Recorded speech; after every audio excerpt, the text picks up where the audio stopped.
ইন্টারনেটের এমন এক জগৎ যেখানে কোনো আইন নেই, কোনো পরিচয় নেই, আছে শুধু এক গভীর অন্ধকার।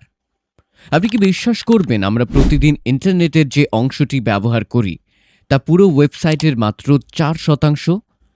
বাকি 96% লুকিয়ে আছে এমন এক জায়গায় যার নাম ডার্ক ওয়েব। এটি কোনো সাধারণ ব্রাউজার দিয়ে খুঁজে পাওয়া অসম্ভব। এর ভেতরে প্রবেশ করা মানে হলো ডিজিটাল দুনিয়ার এক অতল গহ্বরে পা রাখা। তথ্য বলছে এখানে মানুষের পরিচয় থেকে শুরু করে নিষিদ্ধ সবকিছুর কেনা বেচা চলে বিটকয়েনের আড়ালে। কিন্তু সবচেয়ে অদ্ভুত বিষয় হলো ডার্ক ওয়েব মানেই কেবল অপরাধ নয়। পৃথিবীর অনেক প্রভাবশালী সাংবাদিক এবং গোপন তথ্যের ফাঁসকারীরা এই প্ল্যাটফর্ম ব্যবহার করেন সিস্টেমের চোখ ফাঁকি দিতে। কিন্তু আসল রহস্য শুরু হয় তখনই যখন আপনি এর গভীরতম স্তরে পৌঁছবেন, যেখানে লুকিয়ে আছে এমন কিছু ওয়েবসাইট যা কেবল বিশেষ আমন্ত্রণের মাধ্যমেই দেখা সম্ভব।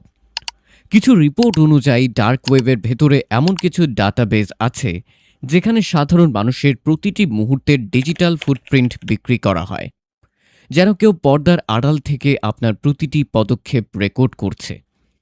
তাহলে কি ডার্ক ওয়েব স্রেফ একটি অপরাধের স্বর্গরাজ্য, নাকি এটি আমাদের তথাকথিত স্বাধীন ইন্টারনেটের এক কুৎসিত এবং সত্য প্রতিচ্ছবি?